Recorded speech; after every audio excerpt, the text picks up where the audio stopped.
जिंदाबाद जिंदाबाद भारतीय कम्युनिस्ट पार्टी मार्क्सवादी जिंदाबाद जिंदाबाद जिंदाबाद सीपीआईएम 24तम पार्टी कांग्रेस जिंदाबाद जिंदाबाद जिंदाबाद मार्क्सवाद लेनिनवाद সর্বহারার মতো। তামিলনাড়ুর মাদুরাইতে অনুষ্ঠিত হচ্ছে সিপিআইএম এর 24তম পার্টি কংগ্রেস। সেই উপলক্ষে ইসলামপুর ১ নং এরিয়া কমিটির পক্ষ থেকে আজ দলীয় পতাকা উত্তোলন ও শহীদ বেদিতে মাল্যদান পুষ্পার্ঘ্য নিবেদন করেন সিপিআইএম নেতৃত্ব ও কর্মীরা। গৌতম বর্মন উত্তর দিনাজপুর জেলা কমিটির সদস্য বলেন, ৫ দিন ধরে মাদুরাইতে পার্টি কংগ্রেস অনুষ্ঠিত হবে, সেই উপলক্ষে বিভিন্ন কার্যক্রম রাখা হয়েছে। সকাল ১০টায় মাদুরাইতে দলীয় পতাকা উত্তোলনের সাথে সাথে সম্পূর্ণ দেশের সিপিআইএম এর কার্যালয়গুলিতে দলীয় পতাকা উত্তোলন করা হয়। শত শহীদের বেদিতে মাল্যদান করবেন আমাদের বর্ষিয়ান নেত্রী কমরেড সুপ্রীতি ঘোষ মজুমদার। শোধ করো শত শহীদের রক্ত শহীদ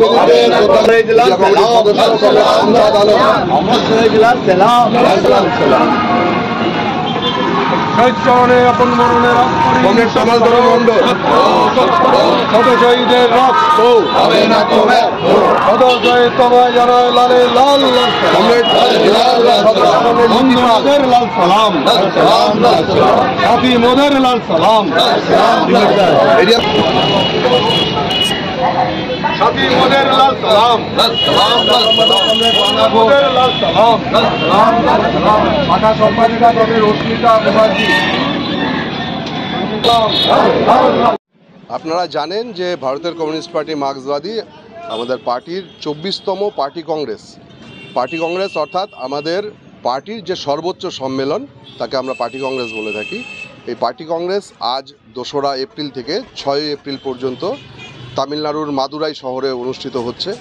আজ সঠিক সকাল ১০টায় পার্টি কংগ্রেসের পতাকা উত্তোলন হয়েছে এবং ঠিক তার সাথে সাথে গোটা দেশে ভারতের কমিউনিস্ট পার্টি মার্ক্সবাদী তাদের বিভিন্ন যে পার্টির দপ্তরগুলো রয়েছে, আমরা আমাদের পার্টির দপ্তরগুলিতে পতাকা উত্তোলনের মধ্য দিয়ে এই পার্টি কংগ্রেসের সাফল্য কামনা করছি এবং গোটা দেশে যে আমাদের গরিব মেহনতি মানুষের যে সংগ্রাম, যে লড়াই, সেই লড়াইয়ের বার্তা আমরা পৌঁছে দিচ্ছি। কদিন ব্যাপী চলবে পার্টি কংগ্রেস? তো ২ তারিখ থেকে ৬ তারিখ অবধি আমাদের, আপনারা জানেন যে আমাদের সম্মেলন ৩ বছর পর হয়।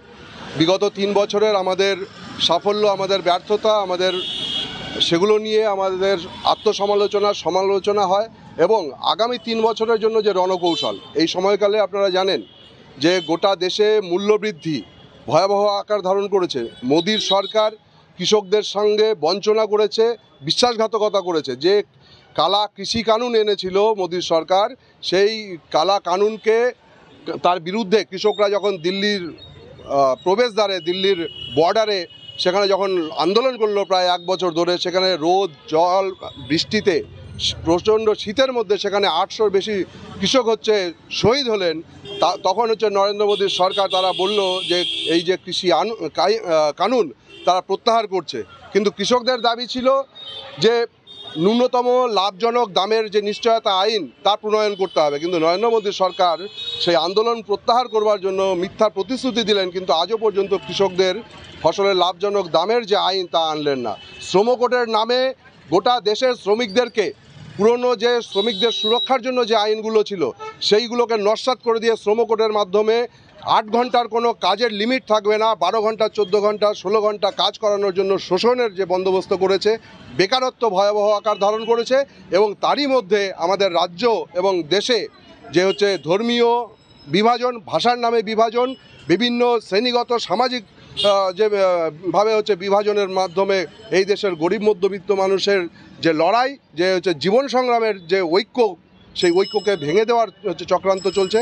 তার বিরুদ্ধে আমাদের পার্টি কংগ্রেসের নির্দিষ্টভাবে রণকৌশল স্থির হবে এবং আগামী ৩ বছর সেই রণকৌশল অনুযায়ী আমাদের পার্টি পরিচালিত হবে। আজকে কি কর্মসূচি রয়েছে? আজকে ইসলামপুরের ১ নম্বর এরিয়া কমিটির যে দপ্তর আমাদের চৌরঙ্গি মোড়ে, এই দপ্তরে আমরা পতাকা উত্তোলন করলাম। আপনারা দেখলেন আমাদের কর্মী, সমর্থক, নেতৃত্বরা তারা উপস্থিত ছিলেন। আমরা এটাকে কেন্দ্র করে আমাদের পার্টি অফিসকে একটু ছোট করে আমাদের সামর্থ্যের মধ্যে সাজানোর চেষ্টা করেছি। আপনারা দেখছেন রাস্তাতেও আমরা ঝান্ডা লাগিয়েছি, সন্ধ্যাবেলাতেও আমাদের পার্টি অফিসকে একটু আলোকসজ্জা সজ্জিত করা হবে, এই আমাদের আজকের কর্মসূচি।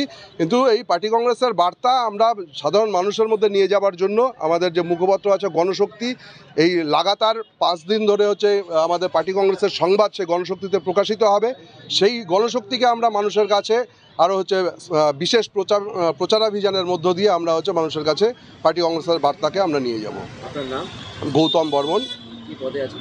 এই মুহূর্তে আমি পার্টির উত্তর দিনাজপুর জেলা কমিটির সদস্য এবং আমাদের এরিয়া সম্পাদক, তিনি পার্টি কংগ্রেসে যোগ দিয়েছেন। আমি সম্পাদকের ভারপ্রাপ্ত দায়িত্বে এই সময় রয়েছি।